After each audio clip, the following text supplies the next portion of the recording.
அரௌசல் system கான்சியஸ்னஸோட 2 component பார்த்தீங்கன்னா, arousal system, content of consciousness. இப்போ விலங்குகள் அரௌசல் சிஸ்டம்ங்கிறது ஒரு சர்வைவல் ரெஸ்பான்ஸ்.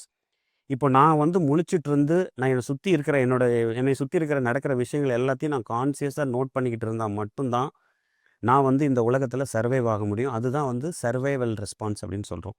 இப்போ நீங்க விலங்குகள எடுத்துக்கங்க, மனிதர்கள எடுத்துக்கங்க. உயிரோட இருக்கிற எல்லாருக்குமே வந்து பேசிக்கா இந்த சர்வைவல் ரெஸ்பான்ஸ் இருக்கும்.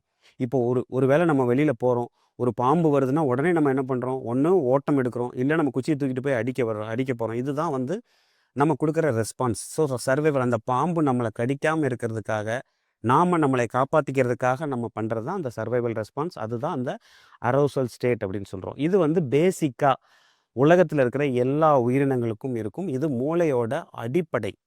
இதுக்கப்புறம் தான் கன்டென்ட் ஆஃப் கான்சியஸ்னஸ். இப்ப நீங்க பார்த்தீங்கன்னா, ஒரு நாய், இல்ல ஒரு விலங்கு, இல்ல ஒரு சிங்கம், ஒரு புலி இவர்கள்லாம் திங்க் பண்றதுக்கும், ஒரு மனுஷன் திங்க் பண்றதுக்கும் வித்தியாசம் இருக்கு இல்லையா?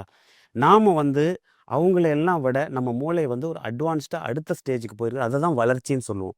ஸோ மூளையோட ஆரம்ப கட்ட ஸ்டேஜ்ல இருந்து இன்னும் நெறைய டெவலப் ஆகி நம்ம மனிதனா வந்து நெறைய திங்கிங் நமக்கு வருது இல்லையா? இத தான் வந்து நம்ம கன்டென்ட் ஆஃப் கான்ஷியஸ்னஸ்ன்னு சொல்றோம். ஸோ இந்த 2ம் ரொம்ப ரொம்ப முக்கியம். ஸோ தூக்கத்த பத்தி பார்க்கறதுக்கு முன்னாடி, இது போன்ற சில அடிப்படை விஷயங்கள உங்களுக்கு சொல்லணுங்கிறது தான் என்னோட